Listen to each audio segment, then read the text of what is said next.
안녕하세요. 18세기 이후 인간은 산업혁명을 통하여 극심한 육체 노동에서 해방되었습니다. 인간의 노동을 대체할 수 있는 기계가 도입되었기 때문입니다. 이제 인간은 4차 산업혁명으로 정신노동에서의 해방을 꿈꾸고 있습니다. 그 혁명의 중심에는 인공지능이 있습니다. 자아란 무엇일까요? 과연 스스로를 인식하는 자아를 가진 인공지능은 가능할까요? 그리고 미래에는 공상과학 영화에서처럼 정말 인공지능이 인간을 지배하는 세상이 올까요? 오늘은 우리 곁에 이미 가까이 와 우리 생활의 일부가 되어버린 인공지능에 대해서 이야기해 볼까 합니다. 인공지능의 원리를 파악해보고 현재 어디까지 발전해 있는지를 알아봅니다.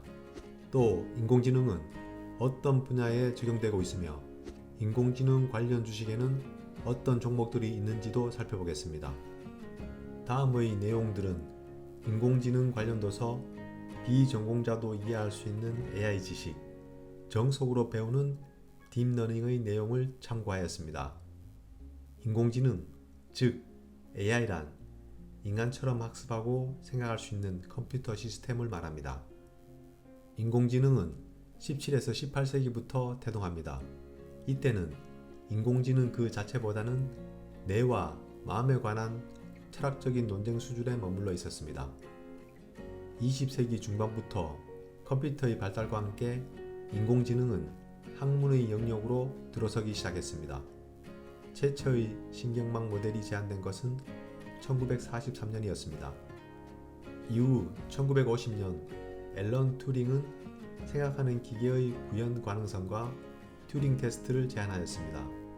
1956년 미국 다트머스 대학교에서 지능을 가진 기계를 주제로 학술회의가 열립니다. 이곳에 모인 학자들 중 존 메카시가 처음으로 인공지능이라는 용어를 사용합니다. 1958년 인공신경망 초기 모델인 퍼셉트론이 등장합니다. 퍼셉트론은 당시 코넬 항공연구소에 근무하던 프랭크 로젠블릿이 해군의 지원을 받아 고안해냈습니다. 인간의 뉴런이 서로 연결된 상태로 전기 신호를 보내며 정보를 전달한다는 것에 착안하였습니다. 인간의 뉴런과 비슷한 형태로 인공 뉴런이 연결된 구조의 인공신경망을 구현해낸 것입니다. 하지만 아쉽게도 당시는 아직 너무 이른 시절이었습니다. 퍼셉트론으로 풀 수 없는 문제가 많았고 복잡한 신경망으로 제대로 학습할 수 있는 방법도 알지 못했습니다. 이렇듯 제대로 된 쓰임새를 찾지 못하자 퍼셉트론은 사람들의 기억 속에서 점점 잊혀져 갔습니다. 이후 초창기 인공지능에서는 규칙 기반 모델이 대세가 되었습니다. 전통적인 프로그래밍이란 규칙과 데이터를 입력해 정답을 출력하는 과정을 말합니다. 초기의 인공지능은 이 범주를 벗어나지 못했습니다. 인공지능처럼 작동하기 위해서는 if된 규칙이라 부르는 수많은 규칙을 사람이 일일이 입력해야 했습니다. if 신호등이 녹색이라면 then 길을 건너라. if 신호등이 빨간색이라면 then 길을 건너지 마라.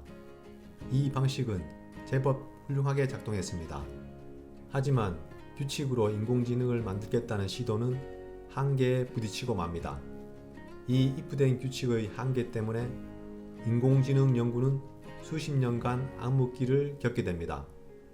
1956년 인공지능이란 용어가 등장하고 30여 년이 흐른 시점에도 주변에 인공지능 같아 보이는 건 아무것도 없었습니다.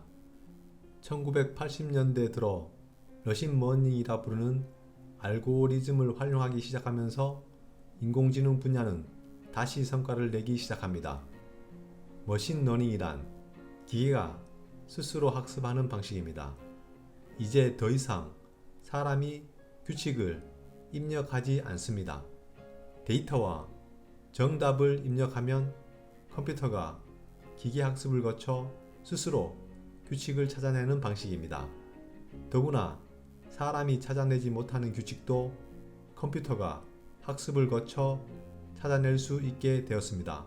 이처럼 머신러닝이 성과를 내기 시작하면서 인공지능은 점점 더 위력을 발휘하기 시작합니다. 2006년에는 토론토 대학교의 제프리 힌튼 교수에 의해 딥러닝 논문이 발표됩니다. 오랫동안 잊혀져 있던 인공신경망이 기술의 발전과 함께 딥러닝이라는 새로운 이름으로 재탄생하였습니다. 2010년대에 들어 인공신경망은 이미지 인식 분야에서 본격적인 부활의 날개짓을 펴니다. 2010년 스탠퍼드 대학교의 페이페이 리 교수는 이미지 인식 챌린지를 주최합니다. 대회를 진행한 지 불과 2년 만인 2012년 제프리 힌튼 교수팀이 무려 84.7%의 정확도를 보이며 우승을 차지하게 됩니다. 힌튼 교수팀이 사용한 방식은 딥러닝이었습니다. 딥러닝은 머신러닝의 일종으로 머신러닝과 비슷한 방식으로 작동합니다. 데이터와 정답을 입력하면 스스로 규칙을 찾아냅니다. 여기까지는 머신러닝과 동일합니다. 차이점은 머신러닝과 비교하여 데이터량이 압도적으로 많다는 것입니다. 머신러닝에서 딥러닝으로 발전할 수 있었던 계기는 빅데이터에 있습니다. 인터넷의 확장으로 엄청난 데이터량이 축적되었습니다. 딥러닝이 가능했던 이유는 이 방대한 데이터 때문입니다. 양질의 데이터량이 많을수록 딥러닝의 기능은 확대됩니다. 현재 인공지능은 한마디로 딥러닝이라고 정의할 수 있습니다. 딥러닝의 핵심은 신경망이라고 할 수 있습니다. 신경망은 여러 인공지능 분야에서 쓰이는 알고리즘의 하나인데 신경망의 큰 특징은 인간의 뇌 구조를 모방한다는 것입니다. 인간의 뇌는 뉴런이라는 신경세포로 구성되어 있고 신경망이라는 이름도 본래 이 뉴런에서 나온 단어입니다. 인간의 대뇌 피질에는 약 140억 개의 뉴런이 거대한 그물망과 같은 네트워크를 형성하고 있습니다. 뉴런끼리 정보를 전달하므로 인간은 사물을 인식하고 정보를 처리할 수 있는 것입니다. 뉴런이 다른 뉴런으로부터 입력을 받으면 자신 안에서 전기를 더한 후 전체 전기량이 어떤 인계값을 넘으면 다음 뉴런으로 전기 신호를 보냅니다. 각 뉴런 사이의 결합 강도가 다르므로 어떤 뉴런이 얼마만큼의 전기 신호를 받는지에 따라 네트워크 전체에서 전기 신호가 전달되는 방식이 달라집니다. 이처럼 신호가 전달되는 방식이 달라지기 때문에 인간은 패턴의 차이를 인식하는 것입니다. 인간의 뇌는 뉴런의 네트워크 안에서 신호가 계층적으로 처리됩니다. 인간의 시각계에서는 눈의 망막을 통해 들어온 정보가 점에 응답하는 뉴런층에 전파됩니다.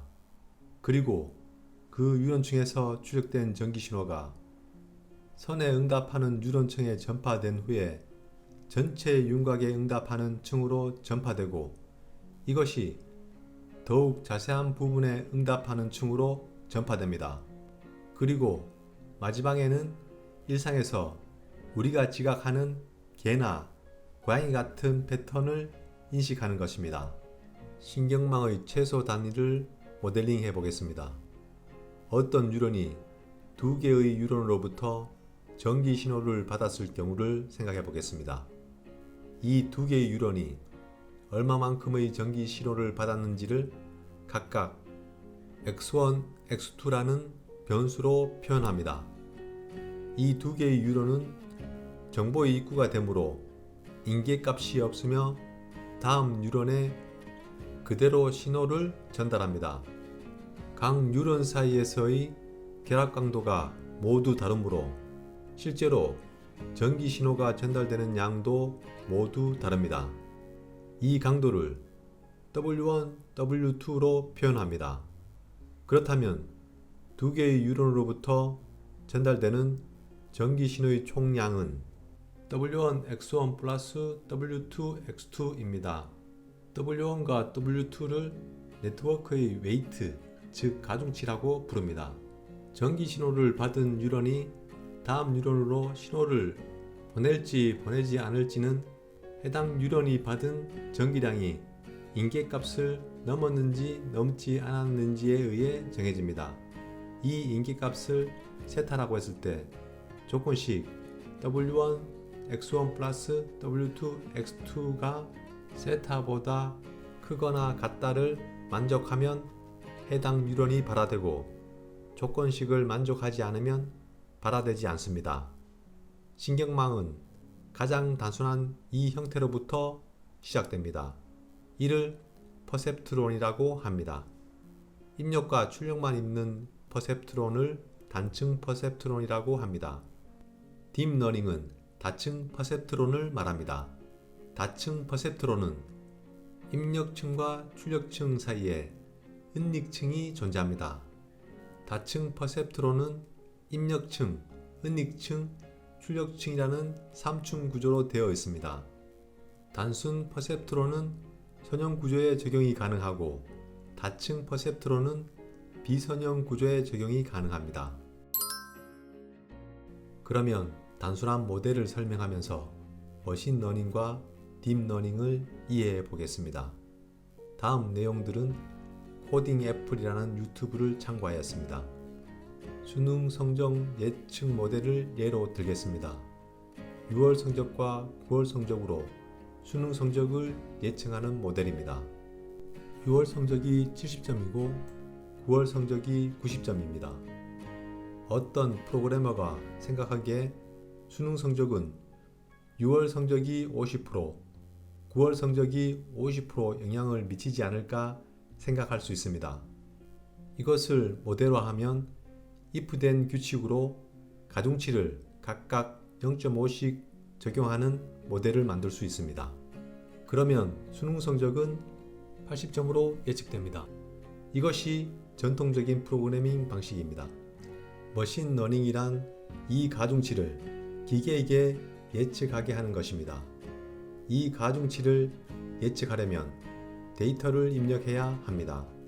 다음 표와 같은 데이터를 입력해 봅니다. 초기 가중치는 임의로 넣습니다. 가중치를 넣고 예측한 점수와 데이터의 수능 점수의 오차를 구합니다. 기계에게 이 오차를 최소화하는 가중치를 구하라고 명령하면 됩니다. 조건이 되는 최적의 가중치를 기계가 계산하게 하는 것입니다. 이것이 머신러닝입니다. 보다 정교한 조건을 만들기 위해서 가중치를 곱한 값에다가 b를 더하여 x1 w1 플러스 x2 w2 플러스 b로 나타낼 수 있는데 b를 바이오스 즉 편향이라고 말합니다. 머신러닝의 중간에 히든 레이어를 두어서 계층적으로 작업 수행하는 것을 딥러닝이라고 합니다. 히든 레이어 계층이 많을수록 계산이 더 정교해집니다. 수능 성적 예측 모델을 히든 레이어를 적용하여 다시 만들어 보겠습니다. 데이터를 다시 적용해 보겠습니다. 마찬가지로 가중치를 넣고 예측한 수능 점수와 데이터의 수능 점수의 오차를 최소화하는 가중치를 구하게 합니다. 여기에 손실 함수가 적용됩니다. 그런데 가장 큰 문제점이 있습니다. 히든 레이어가 있으나 없으나 결과는 비슷하다는 것입니다. 수식을 정리하면 다음과 같습니다. 히든 레이어가 없을 때와 같은 수식으로 정리됩니다. 그래서 적용하는 것이 활성 함수입니다. 이 활성 함수는 선형 함수를 비선형 함수로 바꿔주는 역할을 합니다. 활성 함수에는 시그모이드, 하이퍼볼릭 탄젠트, 렉터파이드 리니어 유니치와 같은 식이 적용됩니다. 그러면 오차를 최소화하는 최적의 가중치 W 값은 어떻게 찾을 수 있을까요? 이때 적용되는 것이 경사하강법입니다. 그래프를 보면서 설명해 보겠습니다. 총손실 E와 W와의 관계를 나타내는 그래프입니다. 여기서 최소의 총손실 값을 찾기 위해서 W 값을 랜덤으로 입력합니다. W 값을 입력한 후 접선의 기울기 값을 W에서 빼나가는 방법으로 최소 값을 찾아갑니다. 여기에 러닝 레이트를 적용하여 최적의 값을 찾습니다. 딥러닝으로 가중치 W 값을 구하면 딥러닝의 수능 성적 예측 모델이 완성되는 것입니다. 1편은 여기까지 하겠습니다. 2편에서는 인공지능의 활용 분야를 알아보고 3편에서는 인공지능 관련주들에 대해서 알아보겠습니다. 감사합니다.